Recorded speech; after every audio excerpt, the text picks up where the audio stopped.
দেশদ্ৰোহী ৰূপত দেখা গ'ল এজন বিধায়কক। নাম আমিনুল ইছলাম। অসমৰ অন্ন খাই পাকিস্তানৰ জয়গান গোৱা দেশদ্ৰোহী বিধায়কগৰাকীৰ মন্তব্যই জোকাৰি গৈছে সমগ্ৰ ৰাজ্য। সততে বিতৰ্কত সোমাই ভাল পোৱা এইগৰাকী বিধায়কে পেহেলগামত নৰপিশাচৰূপী সন্ত্ৰাসবাদীৰ গুলীত প্ৰাণ হেৰুওৱা নিৰীহ লোকসকলক ইমান তুচ্ছ মন্তব্য কৰাৰ সাহস ক'ত পালে?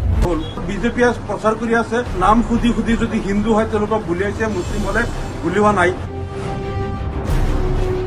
2019 লোকসভা নিৰ্বাচনত জয়লাভ কৰিবলৈ কেন্দ্ৰীয় চৰকাৰৰ ষড়যন্ত্ৰত পুলৱামা বিস্ফোৰণ হৈছিল।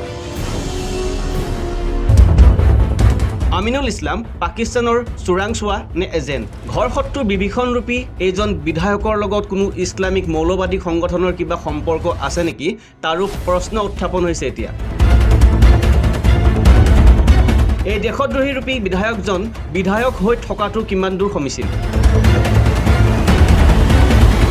এনে এজন বিধায়কে নতুন প্ৰজন্মলৈ কি বাৰ্তা দিলে আজি?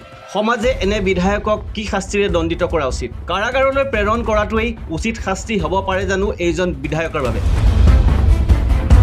কলংকিত পাকিস্তানৰ এজেণ্টৰূপী এইজন বিধায়কক অনাগত সময়ত চকু দিয়াটো প্ৰশাসনৰ বাবেও অতি গুৰুত্বপূৰ্ণ বিষয় হৈ পৰিছে এতিয়া।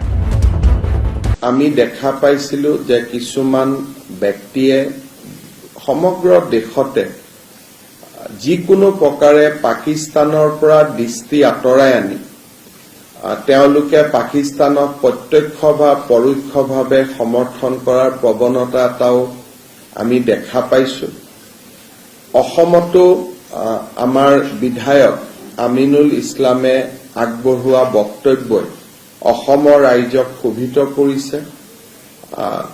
পাকিস্তানক এক প্ৰকাৰ সমৰ্থন কৰা যিটো প্ৰচেষ্টা, সেই প্ৰচেষ্টাত আমি সকলো সাংঘাতিকভাৱে আঘাত পাইছো।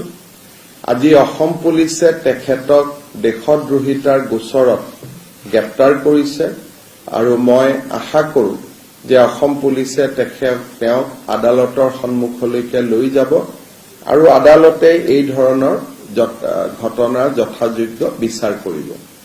মই এষাৰ কথা সকলোকে, বিশেষকৈ যি বিভেদকামী শক্তি, ভাৰত বিৰোধী শক্তি আমাৰ দেশত সক্ৰিয় হৈ আছে, তেখেতসকলক মই সতৰ্ক কৰি দিব খোজো যে প্ৰত্যক্ষ বা পৰোক্ষভাৱে পাকিস্তানক সমৰ্থন কৰিবলৈ লোৱা যিকোনো প্ৰচেষ্টা অসমৰ মাটিৰ পৰা আমি হ'ব নিদিওঁ আৰু এনেকুৱা ধৰণৰ প্ৰচেষ্টা সংঘটিত হলেই ছচিয়েল মিডিয়াৰ পোষ্ট হওক, ফেচবুকৰ পোষ্ট হওক বা আন ধৰণে প্ৰত্যক্ষ বা পৰোক্ষভাৱে পাকিস্তানক সমৰ্থন কৰিবলৈ চেষ্টা কৰিলে অসম পুলিচক পোনছাটিক ব্যৱস্থা ল'বলৈ মই নিৰ্দেশ দিছো আৰু অসম পুলিচে এই ক্ষেত্ৰত সক্ৰিয়তাৰে ব্যৱস্থা গ্ৰহণ কৰিব।